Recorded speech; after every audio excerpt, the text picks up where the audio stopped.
live stream for you guys talking about the failure inside of the lumber industry. And this is going to be evidence of what it is that's taking place within the economy. You can follow new construction and see the rise and fall of economic activity in the broader aspects. When you look at when like new construction is really booming, you will find that most areas will have residual booming effects. So like as the carpenters are there, as the material delivery is there, as all this economic activity that is surrounding the actual new construction, the buildings, the housing, the development, all that stuff starts to spread out into the broader economy, and you find a lot of economic activity taking place throughout many, many parts when you see how the builders, or at least the building activity ramping up, starts to bleed into that.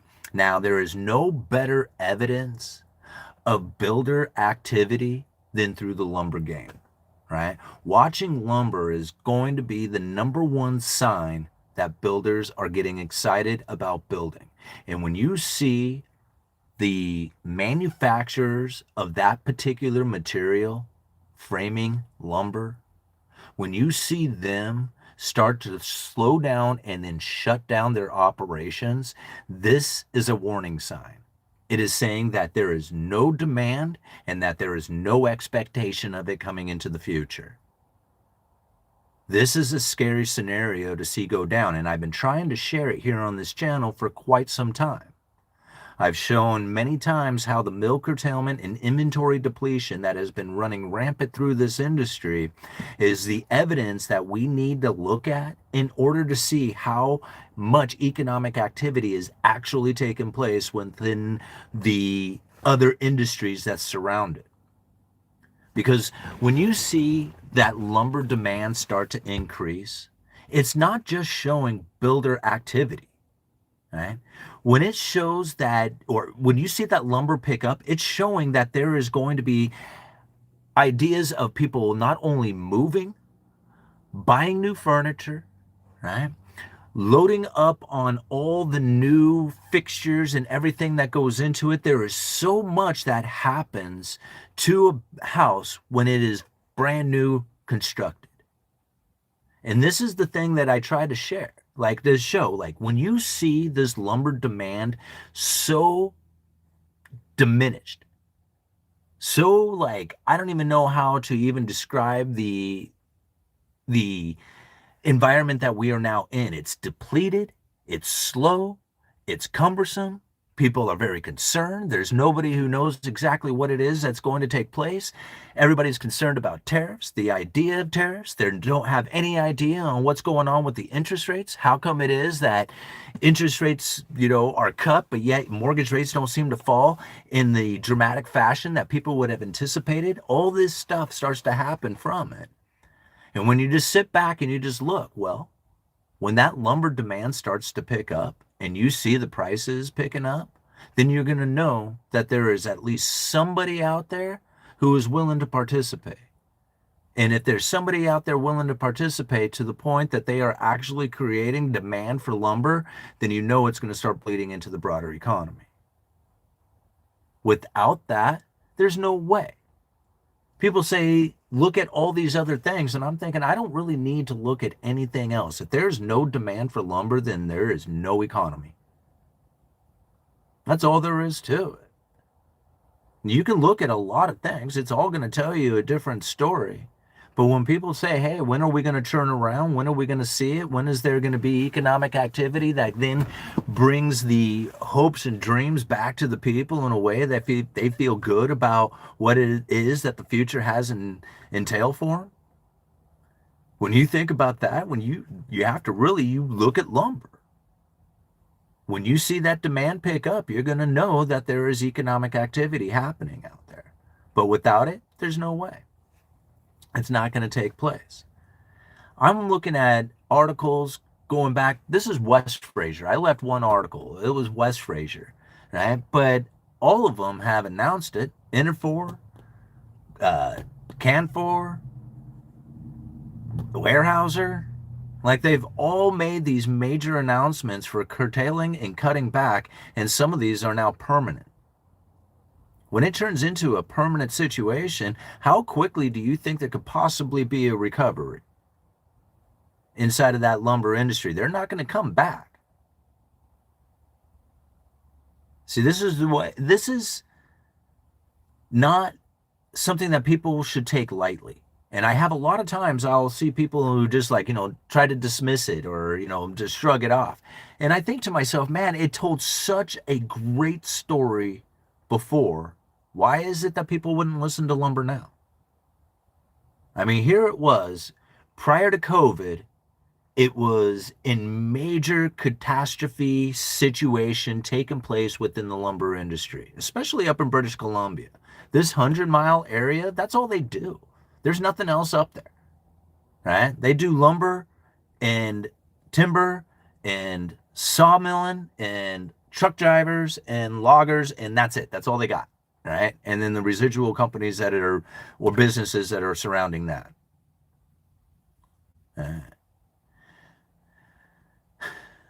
So when you see those people slowing down like we did back prior to COVID, and then you see the depletion, and then you see the permanent shutdowns, and then you see the crisis situation up there, and then just a few months later, boom, COVID hits, and it's all blamed on that. I don't know how many other people were watching it as closely as I was. But when I saw that lumber depletion taking place prior to COVID, and then the COVID-induced recession started kicking in, and I know it wasn't COVID-induced, it was recession during COVID. COVID definitely expedited the problem, right? Brought it up very fast, very quickly, and it gave a very nice, reasonable excuse for all the bailout. But there was an obvious recession taking place prior to COVID if you were to just look at the lumber game. It was crashing. Prices were very, very low. There was mill curtailments and shutdowns everywhere. There was inventory depletion. Very similar to what we have going on today.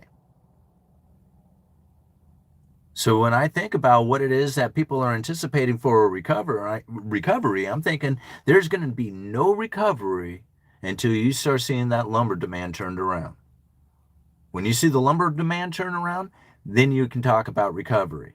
Until then, not a chance in the world. Not a chance in the world.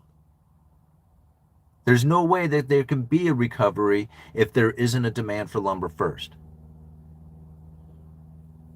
Because it bleeds too much into the broader economy when you have new construction happening. And it's just obvious now when you think about it. If they are shutting down, West Fraser is huge, by the way, guys. Like, I don't know how many people realize that, but West Fraser is major mill producer or lumber producer. And so when you see them shutting down their operation, permanent shutdown of this operation, this is a very telling sign that they are not very hopeful of the future. Yeah. I mean, people can wish and hope and dream and pray all they want, right? But these people have been in this game for a very long time, and they're not new. This isn't small. This is huge. And a lot of people will just ignore it. They won't believe it. They won't see it. They won't even understand what it is that's actually happening and choose to just miss it and look at something else, blame Trump, blame politics, blame greed, blame the manipulation. And that's fine. You can point the finger at all kinds of stuff. I mean, there's plenty of blame to go around. But when you can also call it out years in advance, saying, hey, watch for it, see it coming. I mean, I've been doing videos for over a year, and people say, dude, you just keep saying the same thing over and over and over again. And I think to myself, yeah, it's getting worse, isn't it? The same problems that I was talking about a year and a half ago and saying, holy crap, look, it's starting here. All this bill curtailments and inventory depletion. I started talking about it over a year and a half ago, and here it is now creating some major issues within this industry. And it's only a matter of time before it presents itself as far as a major issue. And people say, man, you just keep saying the same thing over and over again. And I'm thinking, man, there is only going to be one thing you need to look at in order to know when that industry is going to turn around. And that is home builder sentiment on buyer traffic. That one thing. Not home builder sentiment and all kinds of other ideas of the economy. Home builder sentiment in buyer traffic. When that turns positive, it'll be game on. When it's on the way up, it doesn't even really have to turn positive. When you start seeing it moving towards positive, then you're going to start seeing it turn, you're going to see it really start to happen. But it ain't even close. It's not doing anything even close to moving towards positive. There is no expectation of it. People who believed, wished, and hoped and dreamed that Federal Reserve cutting interest rates would somehow create a booming economy got it wrong. They never should have thought about it that way. Mainstream media completely scrambled their brain. Trump has no real benefit to the people's understanding of what it is that's happening within the economy. He does not provide you with any real value when it comes to understanding what's going on within the economy. He is playing the game of credible threats of tariffs. It raises the neutral interest rate. It makes the economy far less restricted than people had ever given it any kind of consideration for, but that's not a benefit to the working class. That is a benefit to the rich. And it's obvious when you just go and look at the luxurious spending that has taken place within the economy now. Okay? I mean, you don't have to second guess it. It's just obvious. I'm looking at articles where the McDonald's is talking about how the wealthy are spending more at their restaurant than the poor. Like the low income people who would typically would be like the McDonald's eaters. I don't know, like if there was a McDonald's working, or if there was a McDonald's class, I guess that would be it. And they're finding that those people aren't really going out to eat at McDonald's because McDonald's is expensive and it sucks, right? But it doesn't really matter. It's just the idea behind it. It's more into those who have it. They're the ones who are doing the spending and the purchasing within the economy. You can see it with the airline tickets going into more first-class tickets sales, with the McDonald's selling more to wealthier individuals as opposed to the less income individuals. You see it in the articles that we're reading all the time about how the lavish spending of the upper class individuals never slowed down. In fact, it increased. This is why. If you have elevated interest rates, what you are going to find is a bigger return on the capital investments. If that neutral interest rate, which is the rate that is neither restricting nor accommodating the economy, that neutral interest rate, if it begins to rise because of the elevated inflation expectation, and the demand for higher returns, and you see that neutral interest rate rising on account of that, it makes the economy less restricted. Again, this is benefiting the top 20% of household incomes who know how to position themselves not to live paycheck to paycheck. They are loving it. Everybody else gets to suffer the consequences from it, and it's obvious. Those people have the ability to buy houses. We, the working class individual, can barely afford to buy or rent a house, let alone buy a house. And there's really no situation that exists nowadays for the average everyday dude to build a house. There's no houses available. The houses are available to those who have the money. And again, if you just go and look at the expensive houses that are selling out there, that real estate market never slowed down. Right? That did just as fine. It's everybody else. It's the working class who used to really benefit this economy. When the working class would go out, have a good wage, and that good wage gave them the ability to provide themselves with the house and the car and the kids and all the wonderful stuff, they were the consumer. And that's no longer the case. They're not the consumer anymore. And so when you think about how it is that the Fed and the administration and everything else is going to try and conduct an economy where no matter what they do, they cannot make a consumer out of the working class individual anymore. Debt saturation, flat Phillips curve, too much money in the system, massive inequality that has taken place between the two. There's literally nothing that they can do to bring the working class back into a situation in which that they can be a consumer again. The only thing that can happen is going to be UBI payments. That's what's going to happen going into the future. They'll have to produce a consumer, and since giving you a good wage isn't going to work because even a good job sucks, then you're going to have to just force feed the money right into you and force feed a consumer. People will think it's a good thing. They're wrong. They're absolutely wrong. It's showing the signs of the collapse and the failure. That's what the problem will be.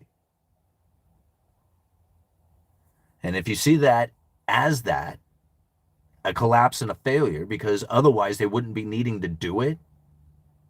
If you see it as a collapse and a failure, you will take note and then understand that you need to get out of debt, and then you need to take those payments and you need to deploy them into something that is going to have a return. Most people will take that money and they will think it's awesome, and they will wish and hope and dream that they can vote for a politician into the future who will increase that payment. They will be able to control the economy and the consuming in the economy by raising and lowering the UBI payments. I mean, you think about how it is that a digital currency coming into our future can be controlled by the central banking system. It's a complete dream for them. And you can see it's like obviously taking place. I mean, it's not like they're hiding it. And as people try to think, oh man, we should push against this, we should resist and all this other stuff, and I'm thinking every single day that wedge gets tapped a little deeper and it's not going to change. The only thing that can change is you and how it is that you conduct yourself within this economy. And I keep telling people to keep an eye on lumber. Lumber is it. There is nothing else out there that there's plenty of things you can look at, but lumber is it. If you see lumber taking off, if you see lumber in massive demand, when you start seeing, the builders excited about building because the buyer traffic is there, you're going to see a completely different economy happening at that point. Until you see those things reversing, there's no even believing that there's anything happening that's going to be any kind of booming economy. It's not going to happen. That's all there is to it. I'm just watching it fade away and just eventually get to the point in which that the idea of credible threats within the economy is the main policy tool that they will continue to use. I mean, I think it's funny. We did a video on it earlier. It wasn't very popular, but I think it's really important to understand that they are going to keep the supply chain broken. They want a broken supply chain.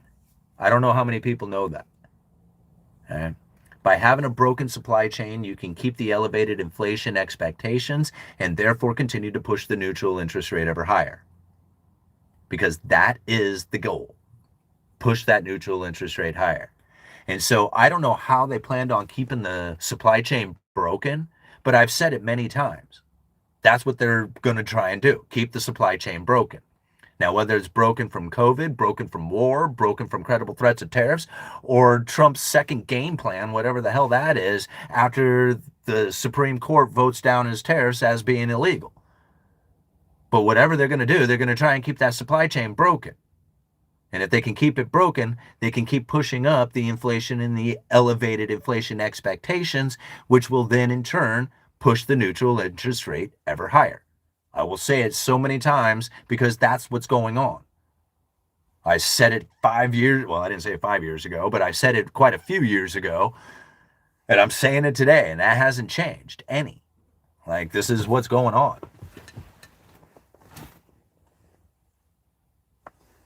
What's going on? Hey, Mama, what's up? Thank you. Appreciate it.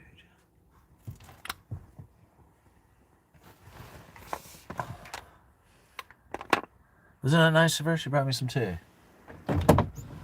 My wife is awesome.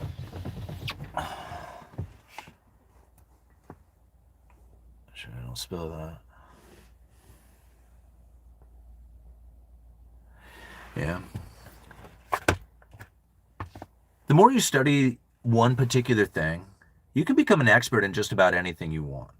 But when you're like deep in it, when you know people who are in just about every corner of a particular industry, not only just like working the industry, but then know other people from every single corner of the industry.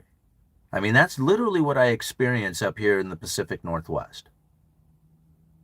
There is like no,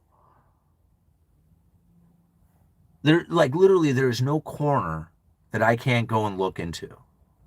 Whether it's, from logging to mill operations to truck drivers. I mean, I don't know them personally, but I can get like two people who do like timber bids. Like they go up into the woods and they're bidding on in like entire like acreage of timber that needs to be fallen. Like I know people like that. Like I don't know them, but I know how to ask that person questions. These are the type of things that I have been viewing for a very long time. And as people try to dismiss it, it's amazing to me even how accurate I have been on a lot of this stuff when I have tried to share what it is that I am viewing from boots on the ground. I get a lot of pushback because people look at the mainstream media and they get no other delivery of information other than that mainstream media stuff. And for me, it's easy to look past that thing because it's obvious they got it wrong. Like they get it wrong every time. They have never gotten it right. Not when it comes to lumber, not at all. And they never got the monetary policy right. Because that is the monetary policy, is to be delivering propagandized information through the mainstream media. There's no way that monetary policy can be delivered through the mainstream media in any other way than propagandized. Like it can't be done. If they did it any other way, it would fail. Like monetary policy on mainstream media is 100% propagandized. 100%. I know a lot of people are like, dude, all mainstream media is that way. That's not what I'm getting at. Everybody has listened to them and took to heart exactly what it is that they communicated out there, which was exactly what they wanted those people to believe. It was gaslighting at its finest, and it worked. It worked so well. All right. Man, that's hot. All right, let's read some comments here. Not too many people in it. That's all right. You guys are following the lumber game. You're going to have the heads up above everybody else, and when you start to see it reverse and everybody else is talking some other game, you're going to be accurate. You're going to be very accurate because you're following lumber, and lumber is telling it all. All right. What's going on here? How come I ain't got no 5 messages? There we go. Okay. Are you guys getting, is sound coming through okay? I tried to turn the Wi-Fi off, make sure the Wi-Fi was, yeah, okay, the Wi-Fi is off. All right, let's cruise down here. We got Jesse. Historically speaking, everyone in this chat has very good lives. It's not like we're experiencing Mongol hordes outside the gates. No, I absolutely agree with you, Jesse. To think about like how wonderful of an experience it is to actually live in America, it really kind of annoying when I think about some of the, well, I deserve it because this is my mindset about 9 years ago, is that I didn't really like the United States. I used to talk bad about it. I talked bad about all the politicians. I talked bad about the corporations. I talked bad about everything that was happening out there because I was really pretty disgusted with myself and everything that I had going on. That's really what it came down to. When I look at the massive amounts of opportunities that we have here in the United States, the incredible luxurious life that we actually live comparatively to what some people have to go through, I think about what it is that we have going on here in the United States, and I am very thankful for being here. I don't want to go anywhere else. Like, I want to be here. I want to be here doing this exact thing, and there's nothing else that I would really want to be doing other than this. And so when I hear the bad comments And I don't even know if that's really a good way of describing it, because it's just a matter of opinion and everybody has meaning to whatever it is that they feel is appropriate for the meaning that they have chosen to give it. But nothing has any other hidden meaning other than the meaning that you have chosen to give it. And that is so important to understand. Right? Like it's the same world that I was living in 9 years ago, but it's the completely different world that I live in now. Right? Like time has moved on and I have a completely different mindset in the way that I am acting, thinking, feeling, believing, and it created a whole different experience in this world for me. And so when I think about like how horrible America is, I think to myself, that's the mindset that I had when I was failing. When you don't think about it that way, then you succeed, right?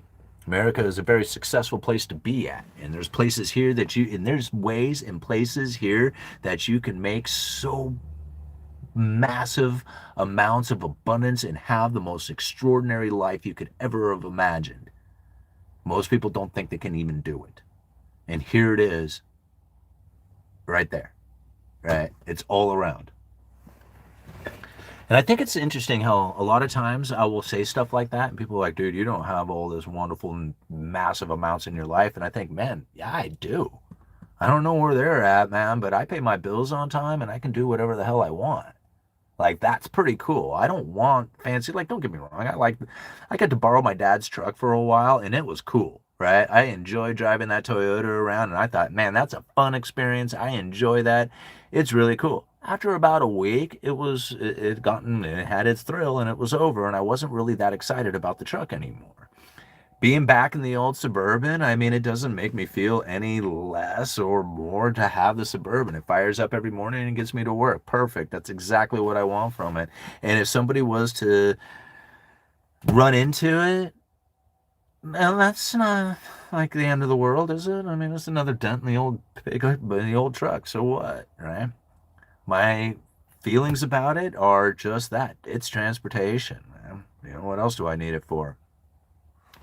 And so when I think about all the vehicles that I could possibly own out there, I already have them. They're all mine. I can have it anytime I want. I can just go down to the dealership and get it. I got an 841 credit score. I couldn't believe it when I found that the other day. I was like, hey, from somebody who had the worst credit score in the entire world, I have an 841. Holy moly, man. Like, I get approved for as much as I want. Whatever I want. I could go and get whatever the hell I want. And when you have that ability, you already got it. You don't need it. You don't need any of that stuff. Right? All the stuff in the world that you always dreamed, man, it would be so nice to have this big, beautiful Ferrari, you know, whatever. I mean, I'm not talking Ferrari stuff, but you know what I mean. And then, like, I guess for some people, maybe like having toys or having material possessions is really important. And like for them, I could guess that would make sense that, you know, hey man, if you're not sitting in $1 million car, then, you know, then you're not worth anything. I could see how that superficial belief could be very important to somebody, but to me, it's not. Right? Like to me, that's like the last thing on my mind, you know, is like, I don't care about any of that stuff. What I like is being at home with my family. I like running around on the jetty. I like good music. I like ribeyes. I like paying my bills on time. I like traveling every once in a while. That's kind of fun. Museums are nice. I like going to museums. You know? Simple things. I don't like, what else is there? You know, I mean, like, I can't imagine, like, having all this stuff that you have to maintain and pay for and insure and do all this other. It's like, oh, good Lord, that seems miserable. You know, like, I don't, like, I mean, I like having, you know, an old fishing pole, a kayak, a truck, you know, like, simple things. Yeah. And therefore, it makes it easier. See, like, if you just enjoy the simpleness of life and things like that, and you have been able to be in the flow, and it doesn't even have to be a lot of flow, it just needs to be some, like, you know, earning more than you spend, and you get into that and you start putting some of that away and you build up, you know, a bit of that, everything just starts to just be easy. It just feels easy, right? It doesn't feel like easy in the sense that like, oh man, I got it so easy. I got to show up every day for work, and sometimes that's stressful and it's hard, and not always are the YouTube videos popular, and the ad revenue doesn't come in like, some months are way better than others, that's for sure. And you just kind of take the good with the bad or whatever it is, but it's just easy flow, right? Just be in it. I need my glasses. 30 minutes into this live stream with 131 people watching. I guess it's not too popular today, is it? 48 thumbs up. Everybody, 131 people watching. Let's go get it up to 131 likes. Everybody run and hit the like button right now. She has all the and half the money. Huh. All right. Realistic expectations better than great expectations. And well, yeah, and here's the thing. Like, a lot of times I think to myself, how is it that I was able to acquire a lot of the things that I have in my life now? Because a lot of it, to me at one point it seemed like something else had grabbed a hold of me and was shoving me forward. It was just like, dude, you don't have any other choice. Here you go. This is what you're doing now. And I'm like, whoa, what's up with this, right? And I think to myself, it was my imagination the entire time. If you have to imagine it, if you can imagine it in your life, that's where it starts. If you can't even imagine it happening in your life, there's no way in the world it'll ever take place. Because nothing in my life has ever occurred where I didn't imagine it first. Like, imagine what it would be like. Imagine the feelings of what it would be like. Thinking about like how my life would look or feel or be if I was to have certain conditions or places or things going on, right? Not trying to be specific, because for everybody it's going to be different. But if you can't imagine it first, there is never going to be a possibility of it occurring. So imagine yourself whatever you want, because it has to start there first.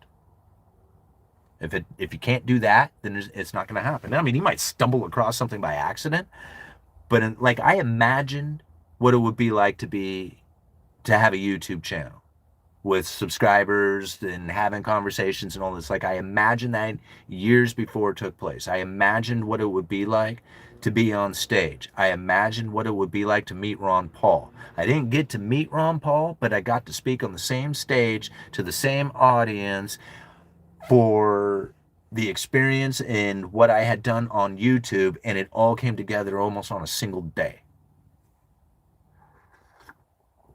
Right? I mean, but I had to think about it and imagine it decades before it happened.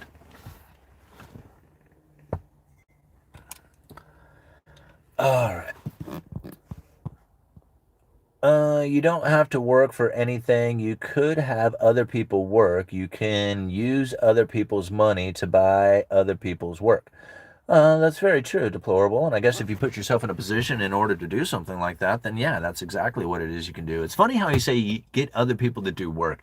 That just totally reminded me of a story of this little girl who used to live near us over in a different neighborhood. And because I grew up in a house that's not too far from here. And I moved back into that house for a short time. And while I was in that house, I had taken all the brush that was around it and I had taken it down, and it was piled up. And I remembered this 6-year-old girl who had come up, and she's looking at it and she goes, "You need to really clean up around here." Right? And I'm like, "Excuse me?" And she was just like, "It's a mess. You need to get some people around here, and you need to get all this stuff out of your yard." And I'm like, okay, yeah, I like how we need to get some people around here. I mean, it's just like, you just get people, right? And I laughed so hard about it. And the more I got to know that family, the more I realized they're in the construction game. Like, her aunt had like 150 rental properties down in California, And so when I think about her kind of drilling me there and telling me to clean up my yard. I'm thinking, oh wow, she probably witnessed like project management happening and just kind of went with that, already having the instinctual thought, to get this all cleaned up, make it look good so that we can sell it. Anyway, I thought that was a funny story. Moving on. All right. Yes, you can be a parasite, leech of others. That's a valid life strategy. Hmm. Little girl, do you know Epstein? That's so weird. You guys are messed up. All right. I names my canoe douche. You guys are sick. All right. Reminds me of Tommy Boy. Yeah. Uh,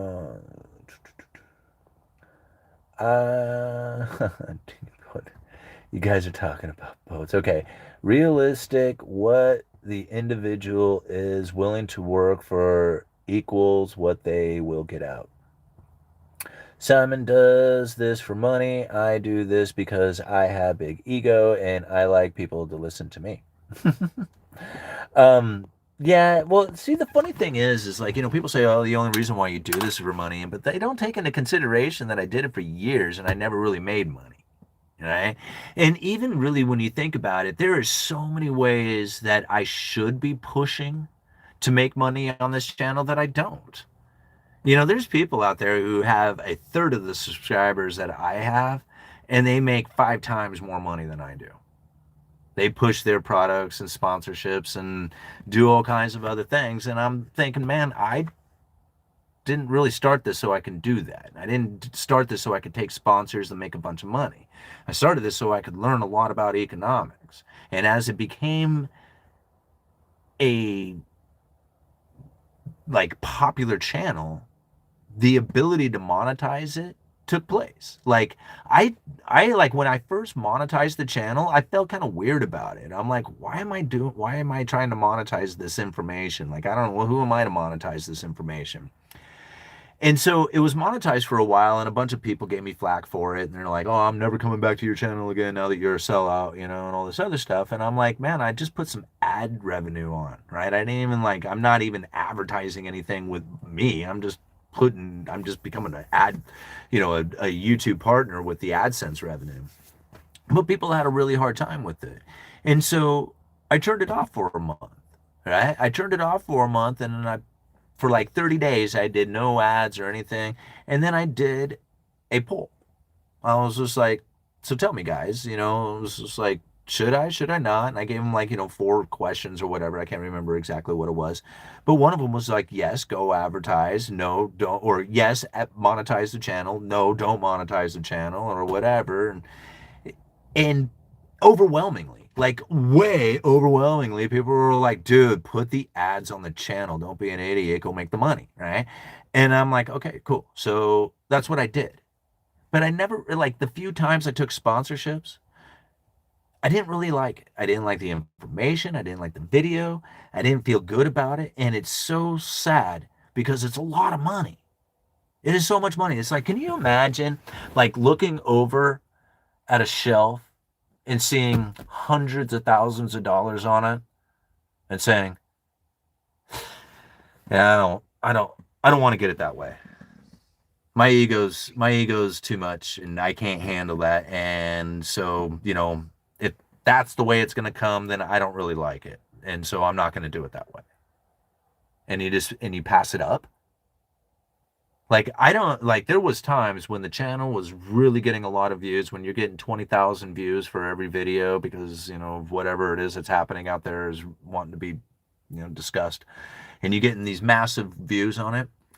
Those people who offer up sponsorships pour in like you wouldn't believe. They offer all kinds of money.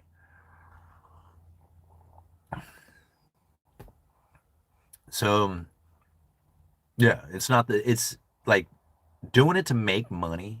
If I was to do it to make money, it would be a little different.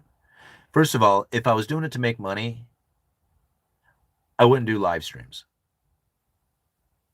I would do pre-recorded videos and I would edit the hell out of them. I would make sure that everything came out clean and perfect. And then I probably wouldn't do information like this. What I would probably do is go and sensationalize the most dramatic information I could find out there. And it wouldn't even really be information, it would just be storytelling. And then I would turn on my acting skills as best I could and try to deliver that information in the most triggering way possible. Then, on top of that, I would take those videos and I would post them on every single social media site that there is out there, and I would do it relentlessly over and over again. And I would just go that way with it if I was trying to make money. Now, I like the fact that I make money off of this, and I love the fact that I just do whatever it is that I want. I talk about whatever I want. I come out here whenever I want. I don't edit. I just do the live streams, and the people who want to enjoy that information or enjoy the talk or the entertainment value of it, awesome. We can talk about some deep subjects. We can break down speeches. You can ask me any question you want. And I think this is the most interactive way of not only learning, but understanding, and then also figuring out what it is that we need to do. Everybody else, I don't know what that is they're trying to do for you. Right? I mean, they say they're all trying to help, and I agree that they're probably trying to help, but are they actually helping? Yeah, I mean, maybe in their particular field, they can give you advice that is really good. But to understand economics from not only like the working class point of view, but then to understand economics from old economic theories, right? To share the information with other people who are experiencing these underlying economic forces that seem to be separating us from the wealthy upper class, and people want to question and blame politics and corporations. But then we start to recognize how it is that these economic forces are playing out. This is helpful. Like, to me, it is. I don't know about you guys, but it's like, for me, it's helpful, you know? And I think, again, it was just like, even if I didn't have this YouTube channel, I I I'd be working maybe another job or working something else. Like, there's plenty of things to do out there. And I even think to myself, man, how come it is that I don't even pursue more? Yeah. But I really enjoy the position that I got. I enjoy what it is that I do. And I don't know what it is that I would expect to get if I was to try out and go out there and get more for what? Like, oh, what, more? Feels good to get more. It's just like, I don't know where like that comes into play. I don't get that. And so for somebody else, that might be what they need. Like, they need $700 million. And then once they get the $700 million, they're going to really want $1 billion, because they just won't be happy unless they're there. And they won't be feeling satisfied unless they get to $1 billion. And I think to myself, holy crap, how much money does somebody need? Yeah. Like, I mean, is that even a real thing? Like, I don't feel satisfied until I get to $1 billion? Who in the world?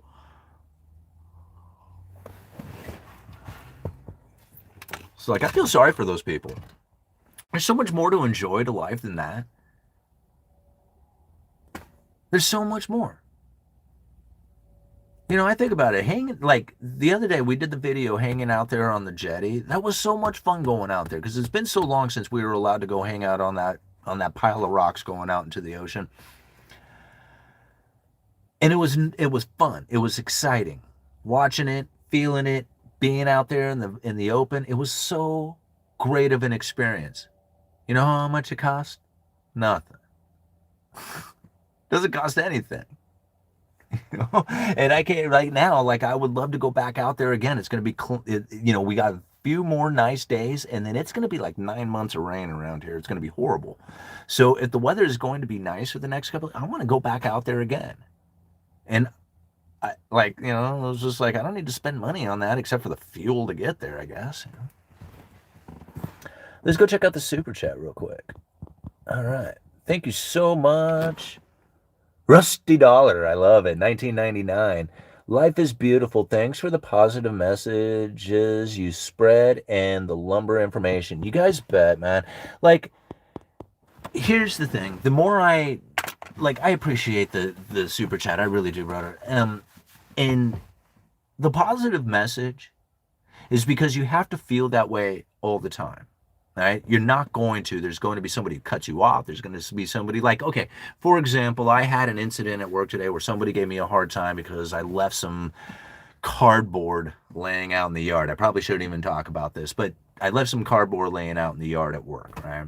And it turned into this brief confrontation, right? And it was just like, basically being told that they're not there to pick up my mess, right? And I thought to myself, man, what a little, and then I chilled out for a second and I thought, you know what? It's all in the meaning, right? I could let this really get to me. I could let it bother me. I could let it trigger me and then, have me angered at it and go and chew them out and try to fight and let them know exactly how it is and all this other stuff. Or I could just go, got it, whatever. And off I go and think about something else, right? Because that is not anything that of any kind of importance that I need to give any kind of power, thought, energy, belief, any kind of anything else to it. And the fact that I even bring it up on this video, it just lends to the fact that it adds more power to it, right? So letting it go. And even like that, I hope that's the last time I think about that or experience that particular incident. Right? Being positive from this point on meant that when I got home, I had a good experience with my wife and the kids and the dog and everything else that's going on because I didn't carry this negative energy with me from this fight that I had because it wasn't a fight. It wasn't anything at all. Let it go. Right? And you take that and you carry it with you wherever you go. No matter what it is, guy cuts you off, the guy, jerk at the grocery store, it doesn't matter, right? It literally does not matter. I mean, if somebody totally does you wrong, then it's going to be difficult. But if it doesn't, question it, man. Who cares? Does it mean anything to you to be right, to make the point, to prove yourself, to anything else on this? Or can you just let it go, walk away and say, man, I'm going to go have myself a good day. That guy is a jerk, whatever, right? And move on. That sort of thought, energy, behavior is very difficult for a lot of people, right? I know for me, it was very difficult. Even now, it still happens, or, something will occur and I'll get triggered from it. Very much like, with the incident in the yard. It took me a minute to finally, recognize what was happening and just question it. It's like, dude, right? Be cool. That's it. Be cool. This isn't anything. Who cares?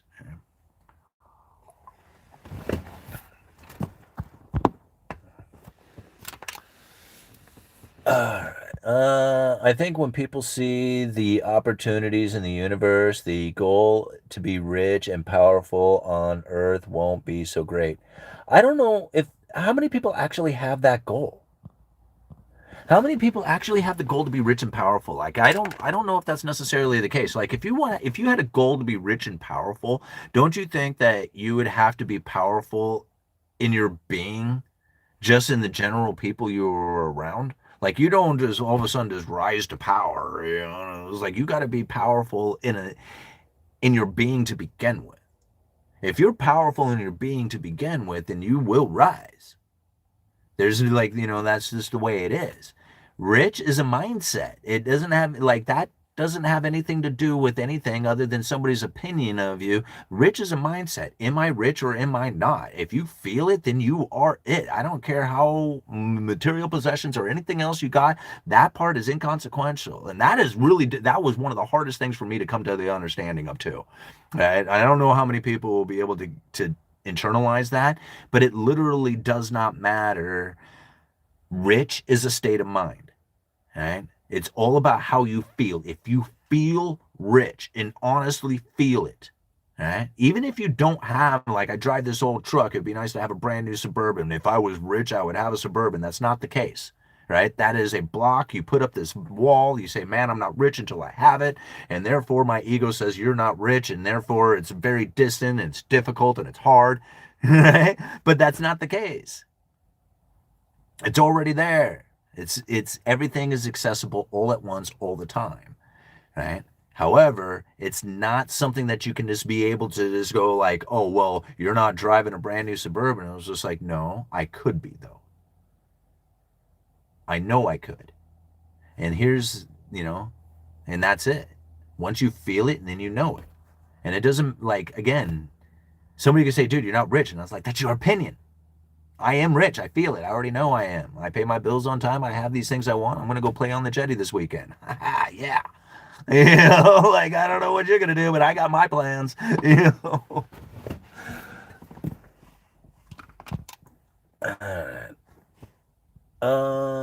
I have a Suburban for my wife. It's a vehicle. Whoa, what's going on?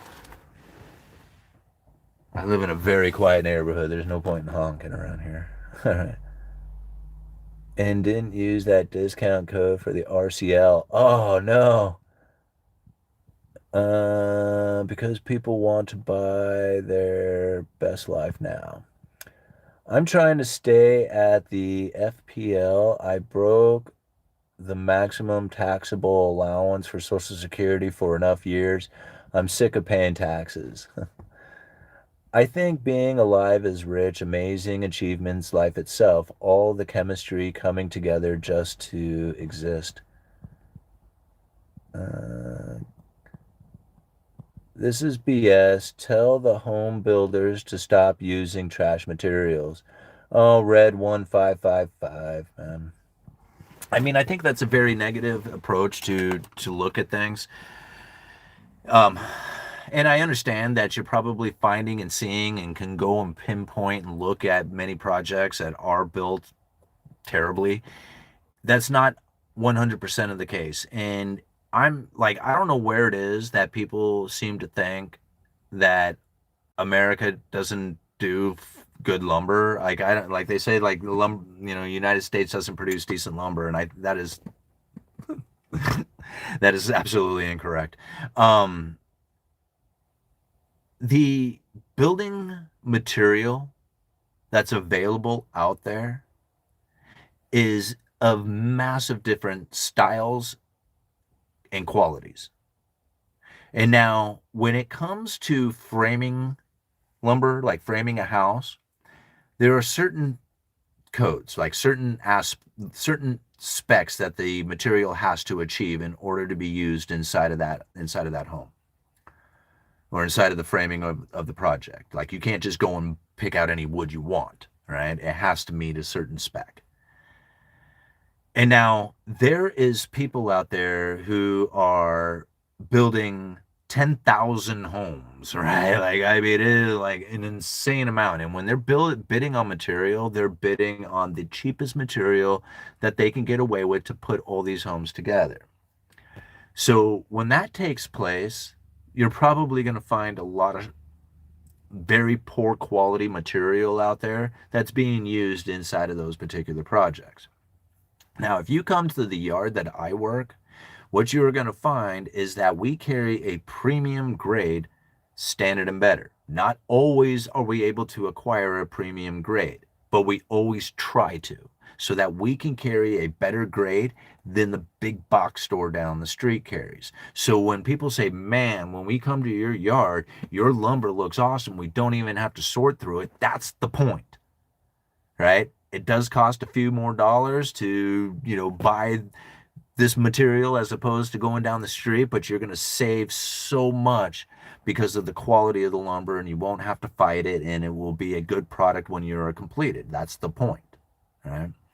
So it's easy to say, oh man, these shoddy builders out there using the shoddy material, and it'll be like, yeah, okay, you can pinpoint that. I'm sure you could, but that's not the case for everybody, right? Because there's all kinds of builders and all kinds of material. It's not all the same.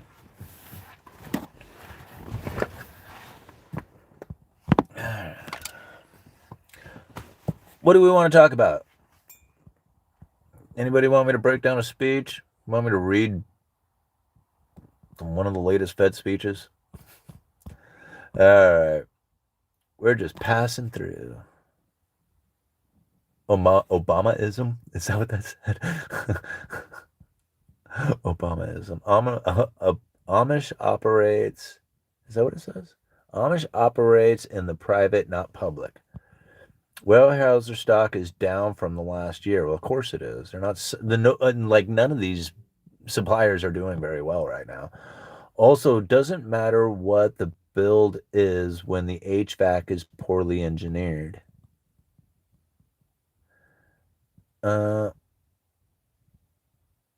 Okay. Some people need jewels. Okay. Some of these building materials only cause cancer in California. All building materials cause cancer. That's what's scary about it. And I haven't found any single building material yet that doesn't cause cancer. They all do. They all have glue. They all have chemicals. They all have something going on. Every time you take a saw and you cut that, you're putting that stuff into the air. And it's just like, it's almost a guarantee that you are exposing yourself to some pretty bad shit. Like building materials, especially like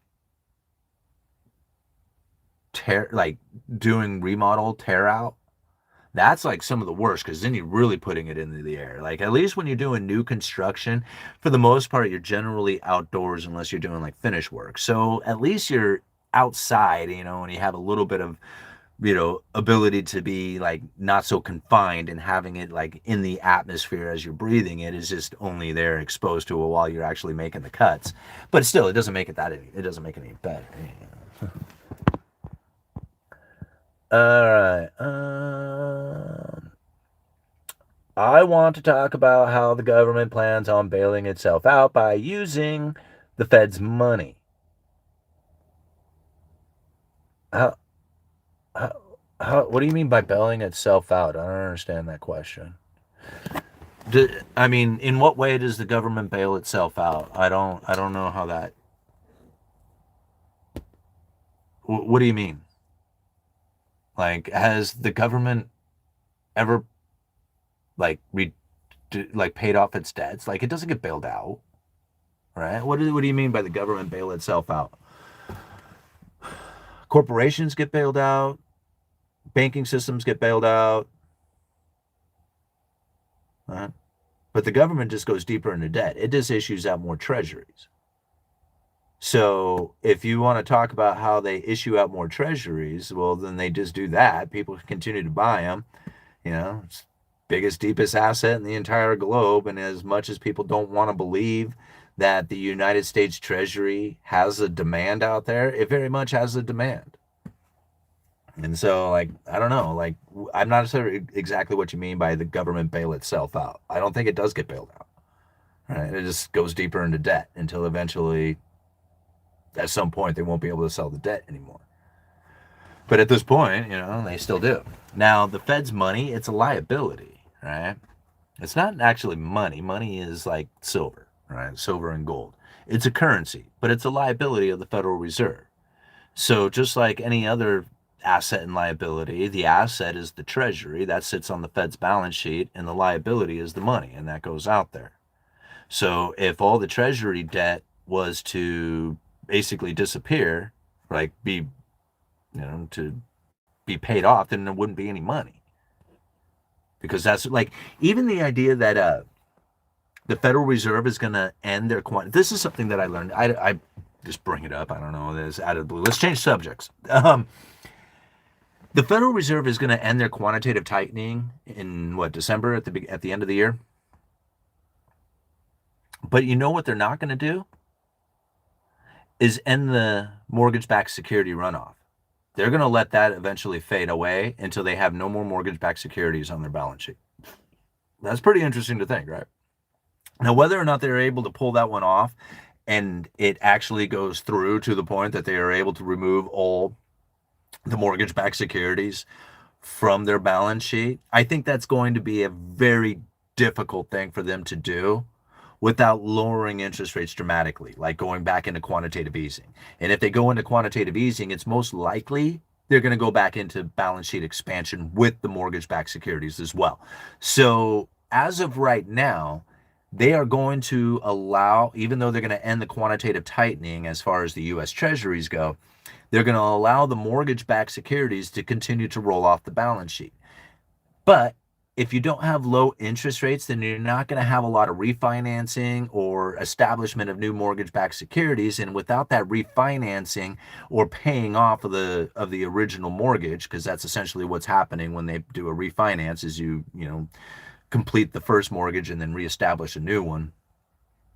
So paying off that first mortgage eliminates the mortgage-backed security and essentially removes it from the Fed's balance sheet.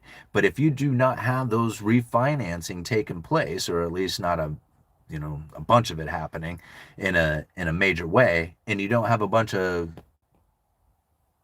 basically people paying off their homes, then you're not going to find the unwinding of the mortgage-backed securities off the balance sheet of the Federal Reserve happening anytime quickly. Right? It will happen, but it'll take time. Most likely, what I am anticipating or expecting is that at some point in the future, there will be a return back to the lower bound of zero. I don't think that's going to happen soon. That's another thing. Like people are like, well, when are they going to fire up quantitative easing again? It was like when they get back to the lower bound of zero, and that's not happening, right? They got so much room for credible threats and dropping of interest rates before they fire up quantitative easing. However, once they do, then I would only assume that mortgage-backed securities would probably go back onto the Fed's balance sheet if they were to actually fire up quantitative easing again. So will that make sense? Okay. Quantitative tightening ends except for mortgage-backed securities, which most likely will not roll off the balance sheet very quickly because of the elevated interest rates not allowing for a lot of refinancing of mortgages. Okay. That's pretty good at this stuff, aren't I? Peace you eat, glad you snickered. All right. When Lambo, I mean when your affordable food. I don't know. Food is affordable. You just got to know how to do it. Point, grab, grunt. Can you find something more on topic here, bro? All right. All right. What does that say? Integrity supersedes stamps, grades, and permits. Oh, yeah. All right. Do you still play bingo at the bar? Absolutely, we do. Talk about the ladies. What do you want to talk about? All right. Also, doesn't matter what the build is when the HVAC. Oh, we already read that one. Did we blast through this already? Are we guys, how much are we into this? An hour into the night's live stream. Do you guys want to continue or should we call it good? I mean, I just want to keep sharing the idea of what's going on within the lumber industry because I really honestly think that that is going to be the key indication of when things have actually moved around or have turned, right? Because once you see building activity pick up, you're going to see that's like the broader economy moving, right? And building is sign of that. Like, you really think about it, like if you go all the way back to the most primitive of people, what is it that they would do when they found a place to be? It was like, man, this is a good spot. What do we need to do? Build, right? They need to build a structure. That's the very, like, I mean, other than maybe get food, right? But if they already have the food, then what's the very first thing? We need shelter. And that's really where like, I feel the economy is going to be most noticed when it's turning around, is going to be in the building industry. And again, lumber demand being as low as it is in inventory depleted as much as it has been, is going to be very sensitive to that turnaround, and when it takes place. All right.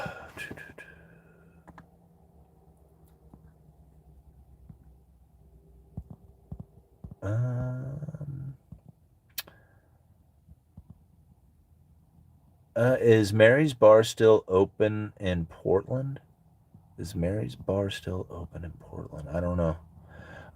Is my understanding because they are putting it on treasuries that will make mortgages rates go up. Have you heard that?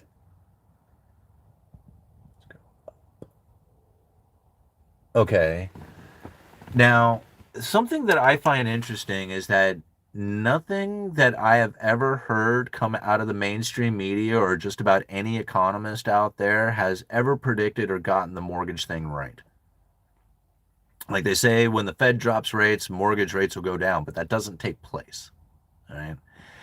And so, what I find pretty interesting is that I don't know if it's necessarily the Federal Reserve and the adjustment of the Fed funds rate that we should be really focusing in on when it comes to where we want to see the interest rates and where that move is going to take place. When you think about the mortgage-backed securities, that's a whole other bond market, right? That doesn't have anything to do with the treasuries. Now, I get it. The 10-year treasury is like the key indicator, and like where that moves, all the rest of the interest rates will move. So if that goes up, interest rates go up, blah, blah, blah. All right. So the 10-year treasury has a lot to do with it, but the mortgage-backed security market is one of its own. All right.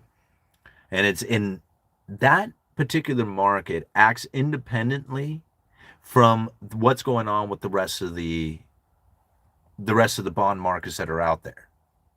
Like you think about it, when you have safe haven like demand, they're most likely not looking at mortgage-backed securities, but they will be looking at treasuries. All right? And so these are two different markets that are happening. When I think about what's happening within the mortgage-backed security market for interest rates, I think about what it is that the Federal Reserve has said that they are going to do. Allow those mortgage-backed securities to continue to run off the balance sheet. Well, if they're allowing those mortgage-backed securities to run off the balance sheet, that means they're not a buyer. If they're not a buyer, who is? Who is it that's out there is going to be buying into mortgage-backed securities if it's not the Federal Reserve? And then what interest rate are they going to demand on their money that they are putting into that particular bond market? So these are two different things that are happening. If you have a lot of safe haven scare and fear, and then the 10-year treasury gets this safe haven status applied to it, mortgage-backed securities aren't going to get that same thing. You will find people getting into the U.S. 10-year treasury, and that'll drive the price up and the yields down, but the mortgage-backed securities may not take that same road. That's why I don't look at it as the same. I don't look at the Federal Reserve and what they are doing and then saying this is going to do this to the bond market when it comes to mortgages.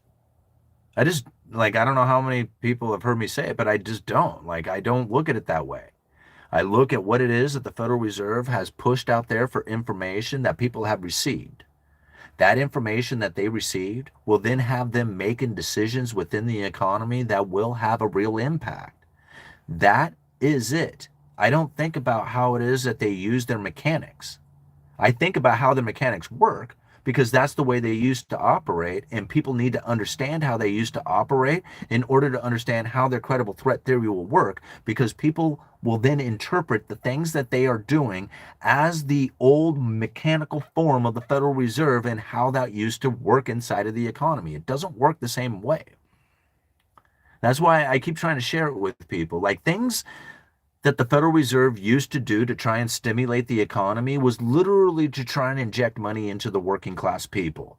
Generally, it was by getting them hired. If they got hired, they would earn more money. By earning more money, they would spend that into the economy. By spending it into the economy, supply-demand imbalances would start to take place, and they would find the inflationary pressures that they would be looking for. It doesn't work like that anymore. It just simply doesn't. They tried, like, all the way from the end of the Obama administration all the way through the first Trump administration, historically low unemployment, and it failed to produce the inflationary scenario for the Fed. So the Fed doesn't look at that anymore as the inflationary scenario. Lowering interest rates is not what they do to try and create a stimulating effect within the working class individuals to go out there and spend that money. It doesn't work that way. It used to, right? People don't know that it doesn't work that way anymore because they essentially haven't been told, but they don't know it doesn't work that way. All the education, all the classes, all the communication coming through every economist that you can find out there will tell you the exact same thing. The Fed tries to stimulate the economy by lowering interest rates. Nothing could be further from the truth. Not since the great financial crisis has that been the case. We here on the Uneducated Economist are the only ones who have taken that to heart. Now, I will give it to the people now who have that sort of belief. The neutral interest rate is rising. And there could very well come a moment in which that the Federal Reserve could lower their interest rates to actually stimulate the economy. But none of that has taken place. Not yet. Not even close. And if the Federal Reserve was to lower interest rates from here, they still very well could find themselves in a restrictive economy.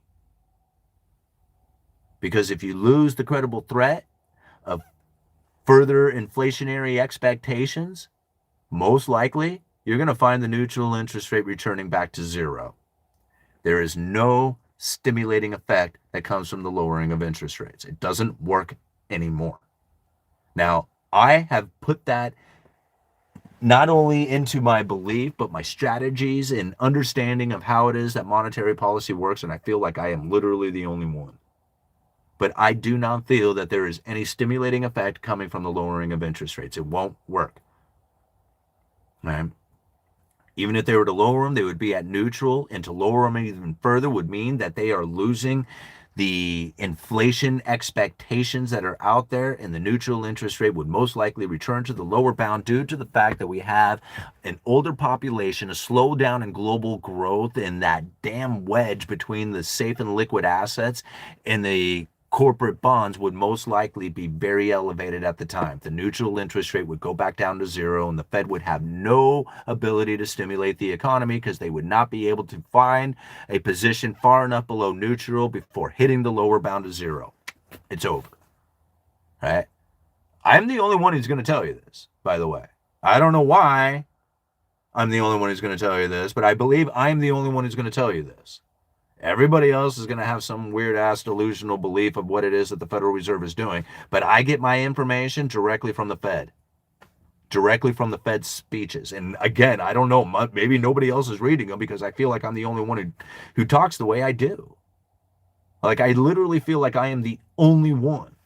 And I mean, at one point, I thought, man, maybe I am just really lost it. Maybe I just don't understand anything that's going on. And I go and I read through all these speeches again, and I'm like, no, I got this damn right.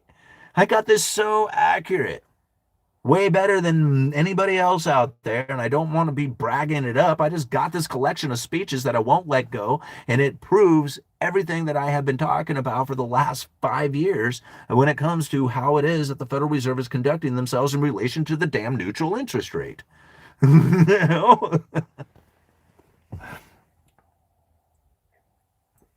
So everybody else can change their minds on what it is that they feel is going on. How many people out there told you that there was hyperinflation coming to destroy you?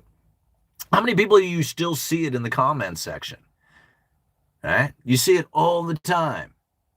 And yet here it is. I tried to share with people that the elevated inflation expectation raises the neutral interest rate. It makes the economy far less restricted, and that's a benefit to the rich. And so everybody who has this hyperinflationary thought is literally giving the power to the Fed and to the rich powers that be out there.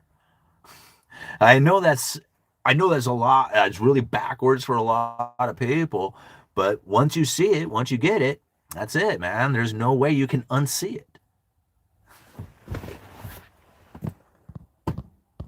All right. Woo, look at all these comments.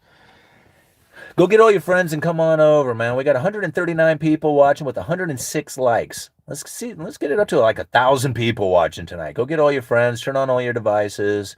All right. So is monetary stimulus dead? All we have now is fiscal deficit spending by the government to stimulate.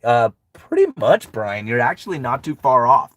That's actually, yeah, that's it. In a nutshell, that's going to be it. Like, I mean, it's way complicated, but if you want to simplify it into about as easy of a comment to understand, I don't think you could have got it any clearer than that. Like, that's it. Right? We, the people, are never going to be able to borrow enough money again to actually stimulate the economy like we once did. We're just debt saturated, and there's not enough income in our day jobs. It's just not going to work anymore. There was a time when it did. There was a time as a working class individual, you would have a decent income. You could use that debt and expand into the economy with consumption. But now most of the people are going to face the consequences of being a working class individual with no other assets, no dividend paying stocks, no businesses, no bonds, no nothing. Excuse me. And because they don't sit in those assets, they're going to be depending on their hourly wage in order to make it. And that hourly wage is going to become less and less and less purchasing power as time goes on. And all the assets and all the things that people are buying that has the increase in inflationary pressures moving into it, like all those, all the real estate, all the other stuff, those people are going to find themselves elevated away. It's just like, away they go. So when it comes to stimulating the economy, if they lower interest rates and we, the people, are so debt saturated and really couldn't borrow enough to actually do it, then the government will borrow the money and literally hand it to us. It was just like, here, we'll borrow the money and give it to you, and then we'll just have to go this route about it. Spend it into the economy, and say like shovel-ready jobs, use stupid terms like that.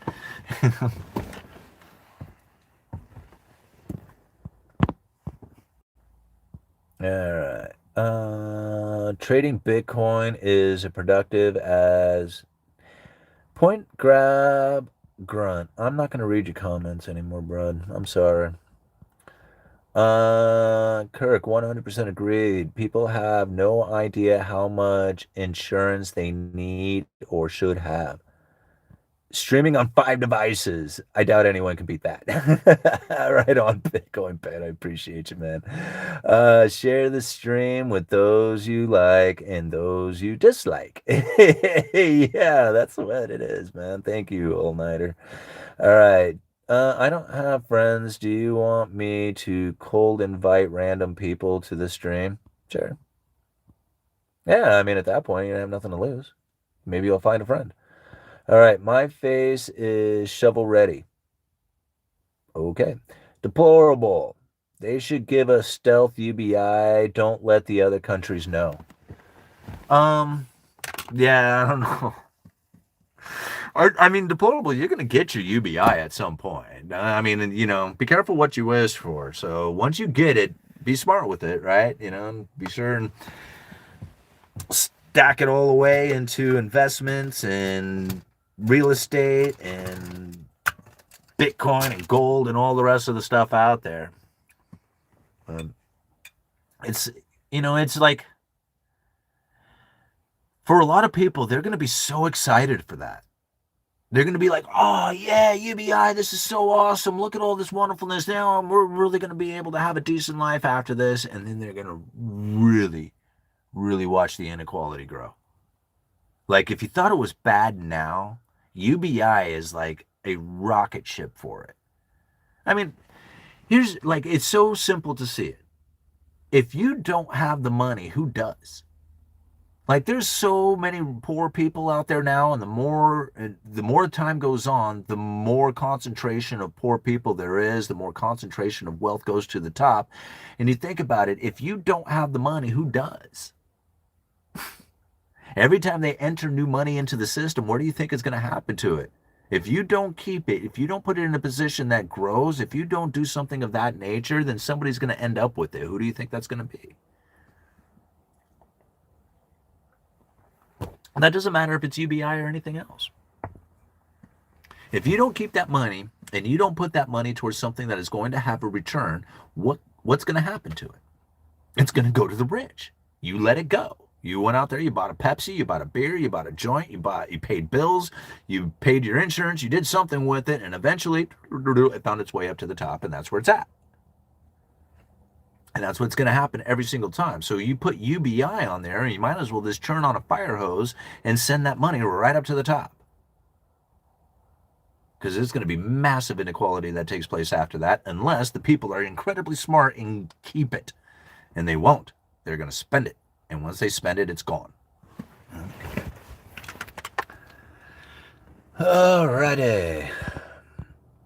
All the way down here.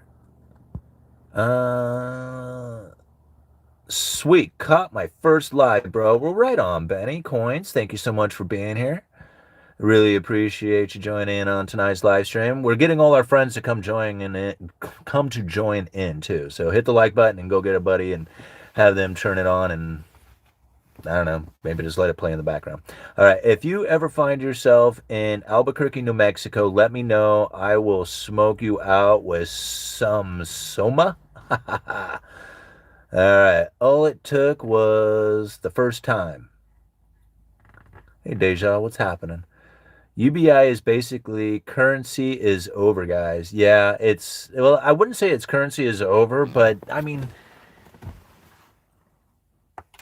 I don't know. Like, I mean, I guess if you are cool with the two-tiered system, like them and us, all right, and you're okay with that, then UBI is probably not going to be that bad of a deal for most people, right? Especially if you can like continue with the deficit trade, getting the production of the world coming in, because ultimately they're giving the UBI so you'll buy the production of the world. Right? It's like, here, go get it, go do whatever you want with it. And it's really, when you think about it, it's like an easy way to force Triffin's dilemma. Like, if you're trying to get money out of this country, UBI is the perfect way to do it, because essentially what it's going to happen is they're going to take it down and they're going to buy cheap Chinese crap or foreign crap with it, and then that money leaves, right? So it's either going to go over to foreign competitors or it's going to go up to the top. So that's where it goes, right? And just anyway.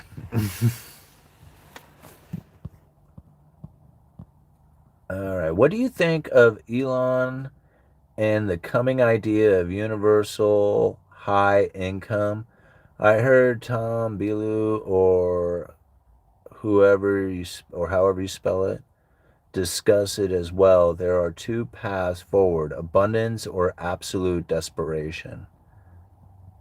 Um, Universal high income? Huh. Any thoughts on tariffs funding UBI? Well, I'm still curious on whether or not the tariffs are even going to be like, what tariffs? What tariffs are we talking about? The ones that the Supreme Court are very possibly going to deem illegal, and then we're going to have to wait and see what Donald Trump's second game plan is. Like, I don't have to see what tariffs are there.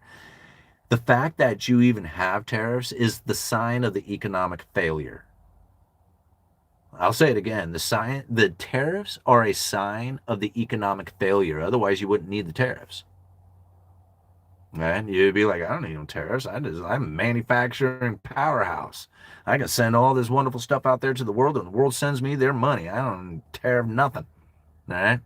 But if you're collapsing into the abyss because your manufacturers just can't compete, then you need ever increasing amounts of tariffs and subsidies. That's a problem. That's a problem sign for the economy. Right? It's a big giant red flag that something is definitely wrong. And people say, oh no, tariffs are a good thing, Now, as far as tariffs funding UBI, I don't know if that's really even matters. Right? Like, here's the thing. The money in the debt and all that other stuff, like, I don't know why people even bother or worry about paying it off, or how big that debt is getting, or how fast it's growing, or any of that other stuff, because there's no way in the world it is ever going to get paid off. You could tax, here, this is something, you could tax 100% of our income and 100% of corporate profit, and you would still not be able to cover the unfunded liabilities of Social Security and Medicare. Screw everything else out there, just those two things. 100% of our income and 100% of corporate taxes would not solve that problem. Why do people continue to talk about what it is that we need to do about the debt? There's literally nothing we are gone past the point of no return. There is only one outcome from this, that is complete failure.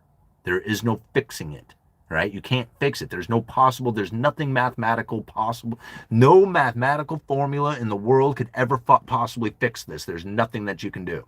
All the creative financing in the world will not produce real assets.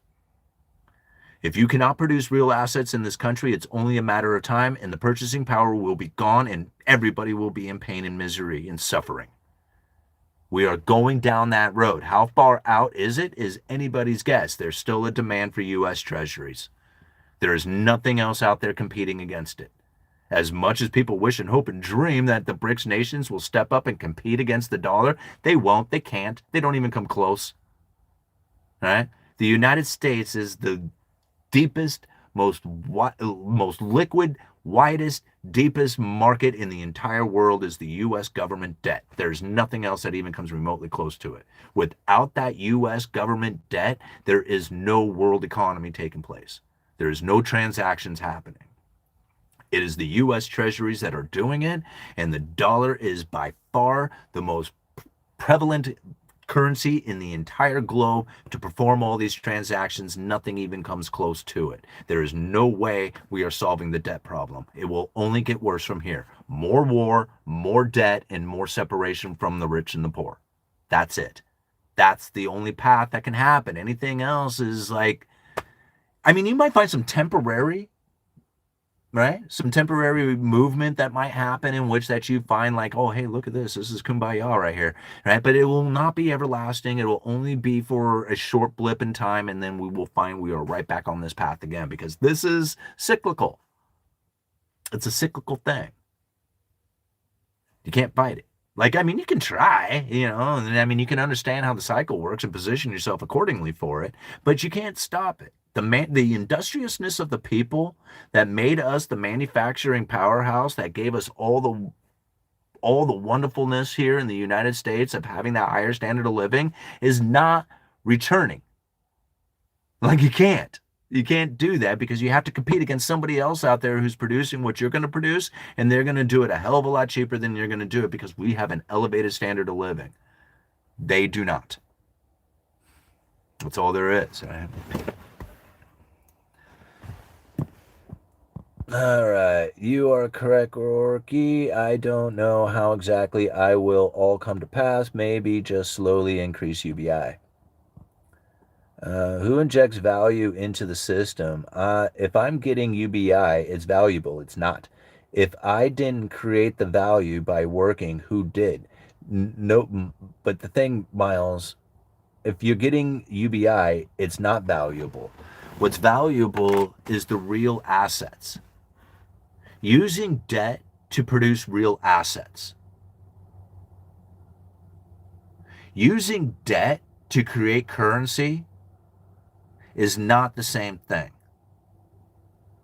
You can buy real assets with that currency through creative financing until you can't do it anymore. But if you're not using that debt to create real assets, here, let me rewind it a little bit. Let me give you an analogy about beers and saws. You remember this one? Beers and saws? How many? Hold your hand up if you remember the beers and saws analogy. All right. Actually, hit the like button if you remember the beers and saws analogy. So here an economy can go down two paths when you take out debt. Right? Now, you can imagine everything in the economy relating down to one of two items. Either it's beer or it's saws, like sawing up lumber, like a tool, right? A saw. Now, if you can imagine everything being either beer or saws, you can imagine how this would be in the economy. If it's a manufactured item, something of production, something that you are using to produce an item, you're thinking saws. If it's a consumable item, something that you eat, something that you're going to, take and throw away, something of that nature, it's going to be consumed. Essentially, it's not going to be a tool, right? So when you think food or, something of that nature, services. Now, if you have an economy in which that borrowed money moved into beer, think about how much economic activity can come from that. You have all the ingredients, the grains, the production of the beer itself, the distribution, the entertainment, everything that goes along with it. There is a lot of economic activity that will happen if you borrow money and produce beer. right? A lot of fun, a lot of excitement, a lot of joy is going to come from this experience of borrowing money to buy beer or produce beer. But once the beer has been consumed, all economic activity ends. This is a problem because now you have to pay back the borrowed money that you used to produce and consume the beer, and there's nothing left. So now you have to work essentially with the hangover, postponing future expenses to pay for your past consumption. But at the time, it looked wonderful. When we borrowed the money and spent it on the beer, producing the beer, drinking the beer, transporting the beer, and being entertained by the beer, it was a wonderful economic experience from that. Now you got the saws. And you can borrow money and you can invest into saws. Now you take those saws and you have to work them for a while. And you don't make money off of this. You have to work the saws to produce something. You cut the saws up, make a bench, make a house, do something with it, cut the lumber up and fabricate something with it. And then you sell that item. You do enough of that and you pay for the saw. Then you continue to work the saw, and all the money that the saw is making is now giving you the ability to buy all the beer you want. But it was postponing that working the saws for a while, borrowing the money to use to create real assets. That's the difference. We put our money into beer. The United States buys beer. We will consume that beer and it will be over. We never produced a real asset, one that can have some sort of value going into the future. Right? If we were to go into saws, which would mean we would be a manufacturer, then we would have something that would be considered a strong economy. Right? Something that would be able to produce something going into the future of a real asset that we would then have for ourselves and everybody else around us. This is the problem we now face. There used to be a time we invested into saws. We don't. We invest into beer. We'll drink the beer, consume the beer, have a great time with the beer. Everybody will be singing Kumbaya while the beer is flowing and making money, and everybody's singing, oh man, look at this administration. They did a great job, blah, blah, blah, right? Only to find that once it's all gone, they'll be like, oh man, now we got to work, hungover, not buy anything going into the future and pay for this past consumption. Yeah, that's what's going to end up happening. And it's really unfortunate because it's the working class who are going to do it, not even the rich. The rich got theirs, they got drunk, and they get to keep the money. Right? All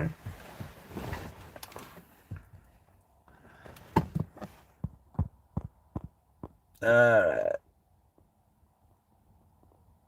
I buy saws with 80% of my pay and the remaining 20% on beer. The only way to get wealthy is by being industrious and having a lower standard of living. Our grandpas taught us. Now it's all luxuries. Yeah, that's pretty much it. Yeah, you got that right, Brian. Is there a real chance they will revalue gold using stable coins somehow to monetize our dollar distribution as a world monetize their trade of physical stuff? Absolutely not. MWriter 777, there will never be any chance in hell that they will put a gold standard into the United States commerce. What will happen? Think about it. If there was any gold that fixed our currency to, like, say, that's it. You can't expand your currency, because if you're going to expand your currency, that means you have to have gold.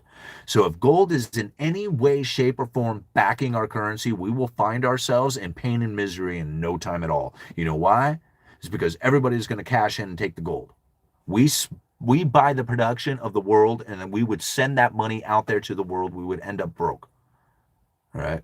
We would be poor. We would have nothing left. The only reason why we have the existence that we do here in the United States is because we use empty paper promises to pay into the future with more empty paper promises. If we take any other road than that, we will find ourselves in pain and misery. There's no other way. Right? We have to understand Triffin's dilemma and Gresham's law. If you provide any way, shape, and form for somebody to then acquire the gold, if you back the dollars with gold, all right, then you will find a position in which that the people themselves will find a way to acquire the gold, and they will hoard it. Even if you were to make laws that say, no, you can't do that, think about the damaging effect that would be for the people to finally realize that the gold standard meant that they were going to come and confiscate your gold. I don't know how many people really understand it.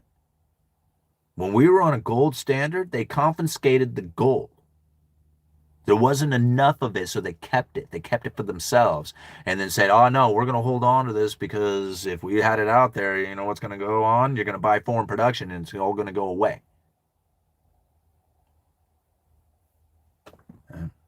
There's no way.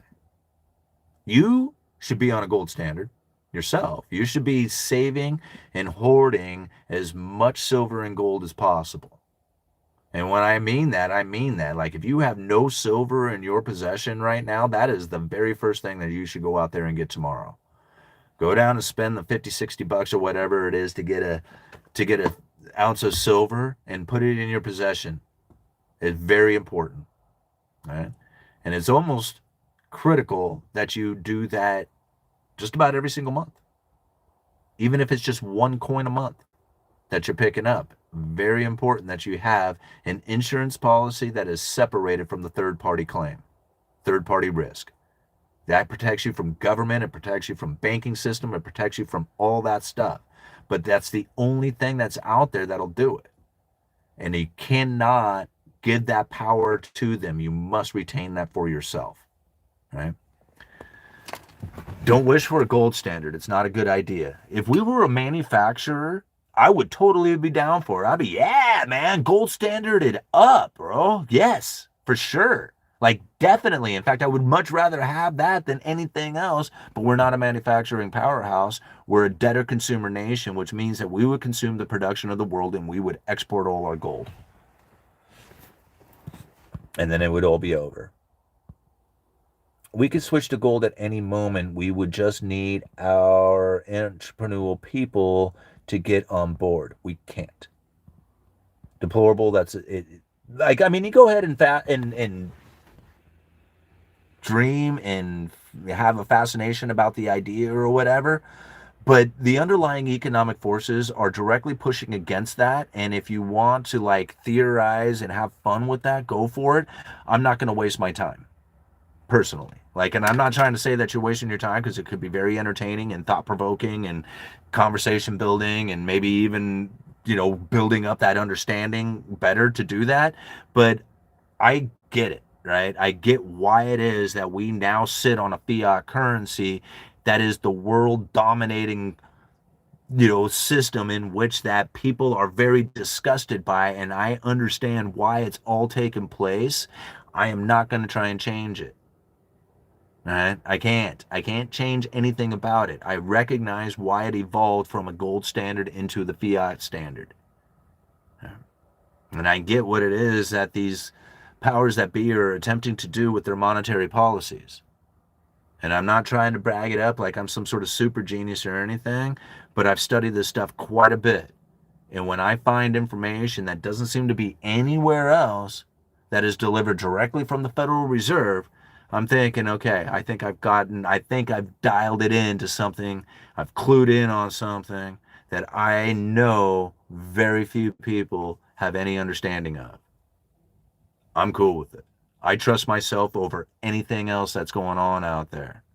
And I wish people would read this content that I provide for them when it comes to all these different theories and ideas and speeches and everything else so that they can too understand it for themselves.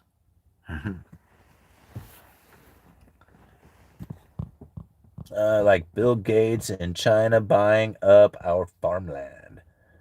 Does a princess count? That's Steve. What is Steve saying? The universal basic income will come with a facial recognition scan, I'm sure. If I ever become a billionaire, I am just going to start buying up all the food to show how to cripple an economy.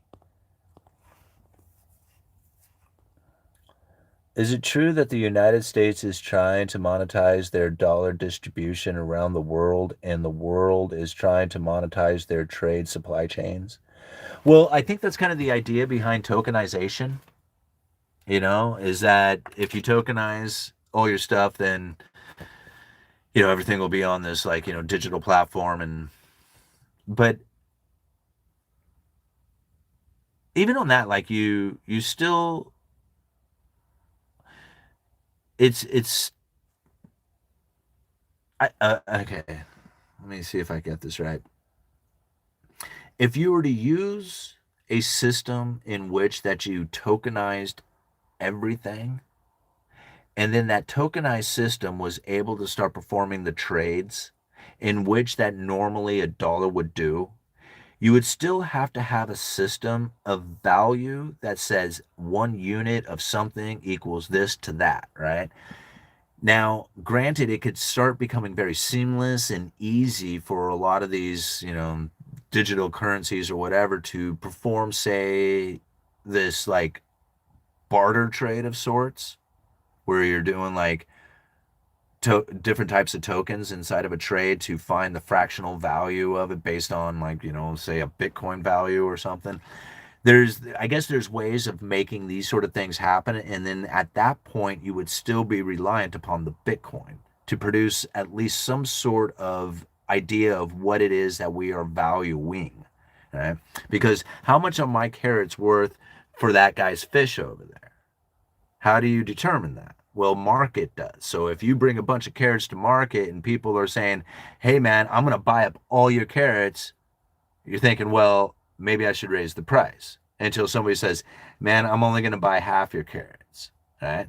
Hey, you're starting to find a market value here. If you're able to sell all your carrots off of this price, but not at this price, well, now you're finding where it is that your value of market of where your carrots are valued.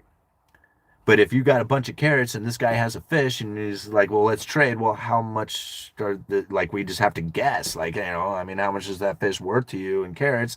I think it's worth a box of carrots. You might think it's worth 5 boxes of carrots. How do you know? It's like market didn't determine that. It's just two people deciding on how much it is. But if you have the ability to bring 5 boxes of carrots to market, and then you start setting prices, and then people say yay, nay, yay, nay, yay, nay, until they finally find that one spot that says, yeah, this is it. This is where people are willing to buy it, and they won't buy it all, right? They'll only buy what they need. That's market value. That's market price. And how do you determine that? That's going to be very difficult unless you have a singularity of unit that you can follow.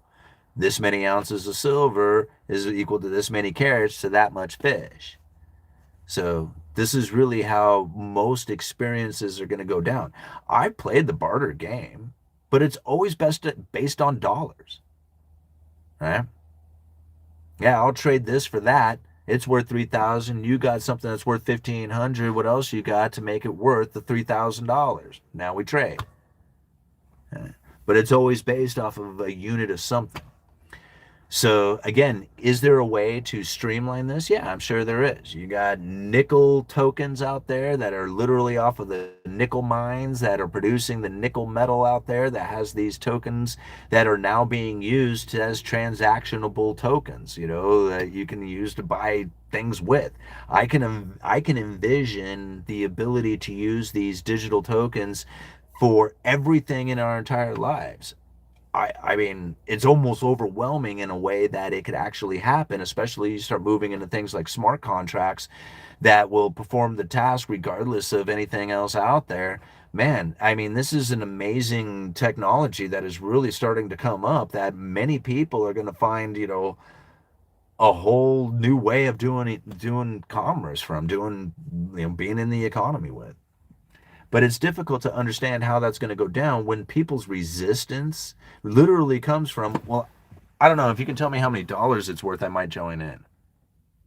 Right? It's just like, no, you gotta exit out of the whole dollar mentality. It's like, yeah, no, I think I understand the dollar a little too good, and this digital thing not so much. So how do you get the people on board? Right? That's like, it's easy to say, oh, I got this great idea, but it's very difficult. Like, how many people tell me all the time, I was just like, dude, you're going to lose all your money in Bitcoin. And I'm like, first of all, I don't have all my money in Bitcoin.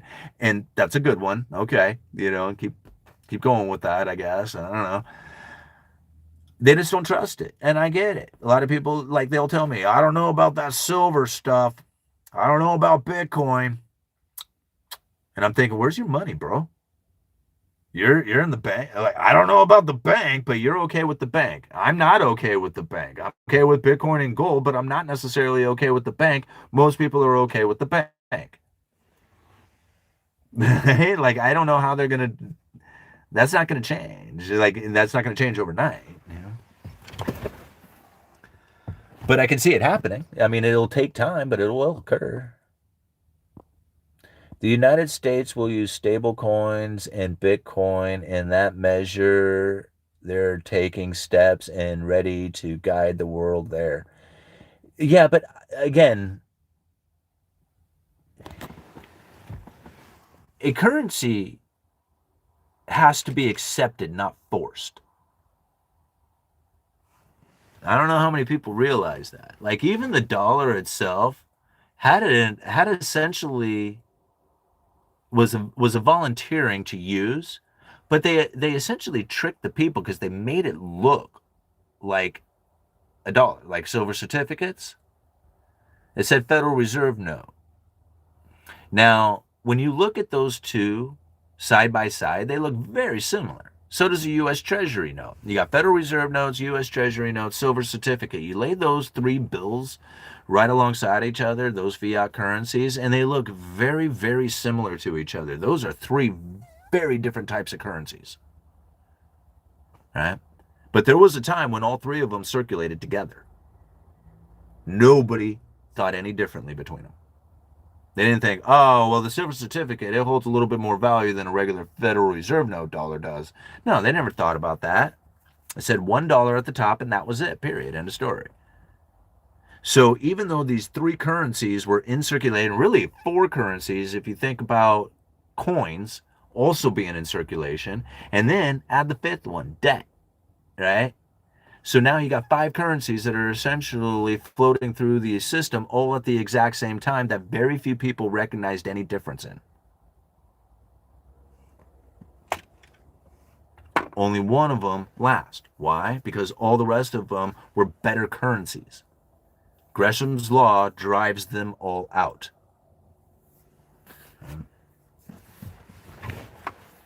Even coins, pennies are going away. How many people knew that, right? I mean, it's just like even watching the penny disappear is one of like it's an exciting moment in history here for the United States. I don't know how many people actually look at it that way, but for me, I take it as a very like profound experience to happen. I have been pulling out since I don't know when. Every single time the till opens up at work, I pull all the copper pennies out. I recognize them. I can see by the tone of the like the the patina on the metal. So I pull out all the copper pennies, as many as I see. I swap them out for the zinc, and I've been bringing copper pennies home for years, years and years. And I'm going to do that up until the point that the penny is no longer in existence and no longer in circulation. And I'm going to have a ton of old copper pennies. You know what's exciting about it? Is right now each one of those pennies is worth 3 cents in copper. Most people would be like, dude, what a waste of time. To me, it's the most profound experience in the world, watching those copper pennies tick up in value. Not like value, face value, tick up in value from real intrinsic value. The copper value of it is going up. Think about it back in the day, silver quarter. The silver quarter was 25 cents, bought you a gallon of gas. How much is the silver quarter worth today at $40? What, $8, $9, something? I haven't looked it up lately. How many gallons of gas can you get? You can almost get 2 gallons of gas for a quarter if you have the right quarter. Right? That's incredible to think. Pennies will do the exact same thing. Don't matter if it's a penny. It don't matter if it's silver. It don't matter if it's gold. Don't matter if it's dividend paying stocks. It doesn't matter if it's Bitcoin. It doesn't matter what it is as long as it's something that you are moving into. And if people say, dude, don't do it even more, man, especially if you feel it. Man, the more that they say don't, I love it. Right? I just like, I love being told don't do something. If I'm doing something, they're like, "Oh, dude, I wouldn't do that if I were you." I'm gonna double up. All right, that's exactly what I'm gonna do. All right, what time is it? Oh man, we got some more super chats going on. Man, thank you so much. Who's this from? I can't see. Gotta get a little closer to the screen here. Buffalo Blanco, thank you so much for the 1999, man. Very supportive of the channel. Thank you. Hey, UE, forgot to ask in the afternoon. Currently, Goldman Sachs are cautious in lending and insurance premiums for leverage doubled. Is there any problem with credit being withheld? Is that a concern for the Fed or a help? Um, well, I mean, I think what we are witnessing right now is definitely some credit tightening concerns that are happening within the banking system. And I think as the alarm bells are ringing out there, I think they're really not telling the story necessarily accurately. Um, how do I describe this? The the idea that the Federal Reserve is in a position in which that they are finding that these banks are too tight on liquidity and they are going to need more monetary injections or something of that nature going into the future. I find like I think is a little not necessarily far-fetched because that would be the reality of the situation if we understood the Federal Reserve in the context of like history and the way that they conducted themselves. But I don't believe that's necessarily the case going into the future right now. One of the things that we have is the standing repo facility that a lot of people focus in on. And they say, "Oh man, look at all this activity at the repo facility. Look at, this thing tightening up. Look at the SOFR going over the top of the effective fund rates." And then they have like all these alarm bells that were going off and they're pointing the finger at them. And I'm thinking to myself, this isn't the banking system that we used to operate in, that would be like a hellish experience happening. Like they how do I put this? Like the repo facility was only there for pressure relief during times of critical events. But then it became a standing repo facility. So it wasn't there just for pressure relief, it was there for all the time purpose use, so like a standing tool, like one of the tools that they could use. Something interesting about that is that months, almost a year before the repo facility became a standing repo facility, the Fed talked about it being a standing repo facility, like needing this particular tool to be a fixed tool inside of the Fed's toolbox, that not one that is used in case of emergencies, but one that is always there. Now, when I remember that being said years ago, and now here it is. I mean, I'm talking like this was back in 2019, right? Now, here it is. We're using that facility. People are lit up about it. And I'm thinking, yeah, the Fed needed it for this kind of situation. They know it's happening, right? And as people are very lit up about it and concerned, generally, I'm assuming that they are lit up and concerned because they don't understand that the Federal Reserve had planned to be there for this. They look at it as a critical event. Think about all the times that they did it in the past, and it's a red flag. Oh, no, no, no, no, right? But really, the Fed was just like, hey, we've had these issues in the past, and if we had the standing repo facility, we might be able to deal with a lot of those issues that are coming up, especially if they get very heavy and hectic. Okay? Like that's another way of saying it. So here it is. We find these like situations that are taking place. People light up about it, especially like things about the SOFR. Like when the standing overnight financing rate shot above the effective fund rate. I don't know how many people were emailing me and then talking to me about it, and I didn't even really bring it up on the channel or anything else because I just wanted to sit back and I just wanted to see how big of an event this was really going to be because I didn't think it was that critical, although it should be to most people out there who follow this stuff because it's like a very alarming thing, right? The SOFR should not be above the effective fund rate. The at least not above the target of it, the upper range. The SOFR, which is the standing I'm sorry, the secured overnight financing rate is literally that, secured overnight financing. That means there's something back there, an asset that is backing that loan. Unsecured financing is like that overnight lending that essentially establishes the effective fund rate. So, yes, that is a very cause for concern.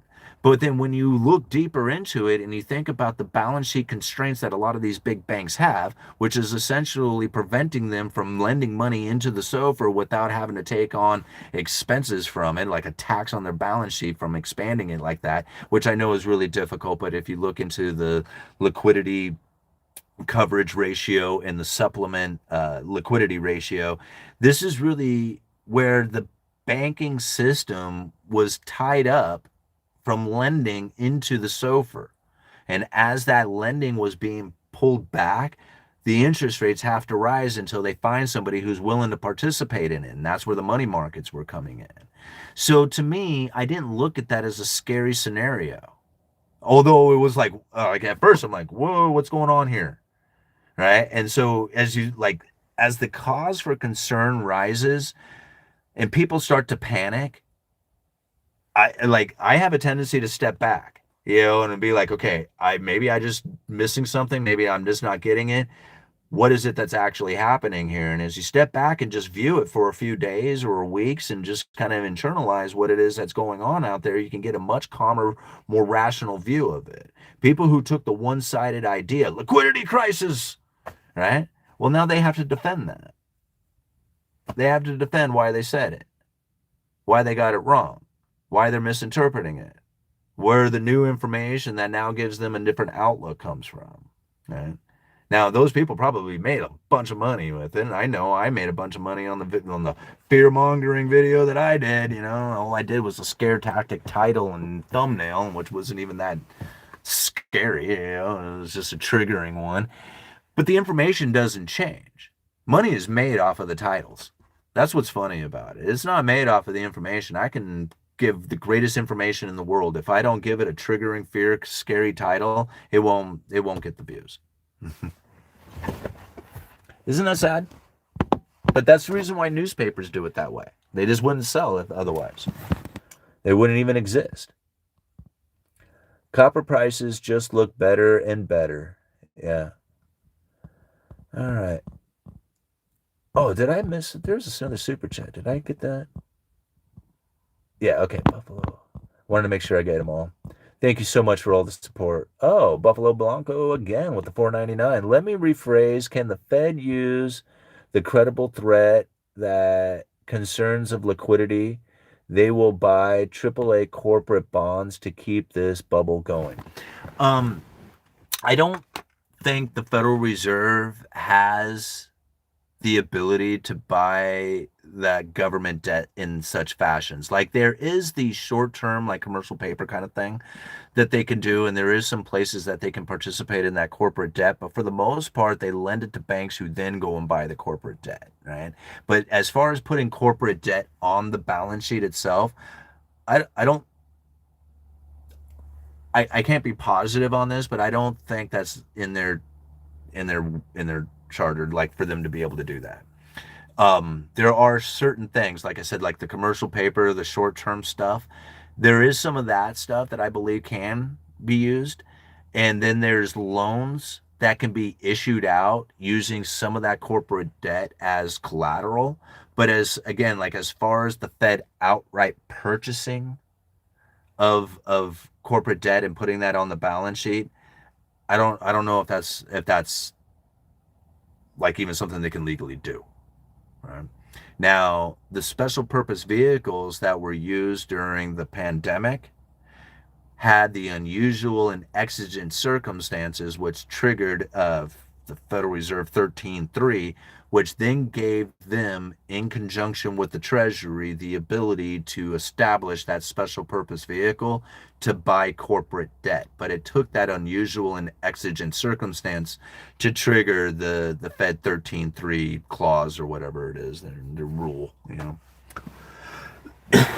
So the buying of corporate debt, I don't think is going to be like a game plan, all right, from the Federal Reserve, nor is it going to be a credible threat, because in order for it to be a credible threat, they would actually have to have a facility to buy it. With the facility itself, the credible threat would be established.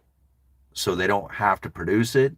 They have to produce the credible threat for real. Like, we are going to do this, and then they don't have to. Right? We are going to tariff, but then they don't. you know, and you find workarounds, exemptions, and all the other stuff. But you have to have, like, you can't say, "Hey, man, I'm gonna get a gun." If you already have the gun, it's a given, right? So you can't say that you're gonna go get one. You have to have it, right? And then that's it. But then, like in the Fed's case, for the most part, they're not going to use it unless they absolutely have to. And that's really what it comes down to. It's like people say, well, the Fed's crying wolf. And I'm thinking, no, crying wolf means that there was like no wolf at the beginning. All right. The wolf was already there. The Fed says, hey, we got a wolf and we're going to let it go. All right. And people were like, okay, we're going to lock ourselves up in our house. And I was like, perfect. All right. Good job. Way to go, wolf. Yeah. Guys, I got to go. The phone on my, or the battery on my phone is getting ready to die. And it's been 2 hours, and you guys are awesome. You've hit that like button, gotten it up to 139 likes. We got 153 people watching, $44.90 in super chats, because you guys are always so generous and, supportive of the Uneducated Economist. We're coming out here. We break this stuff down regularly. I'm trying to get that better understanding of what it is that we need to do with our lives. So there is no tool yet to buy AAA corporate bonds. Got it. Thanks.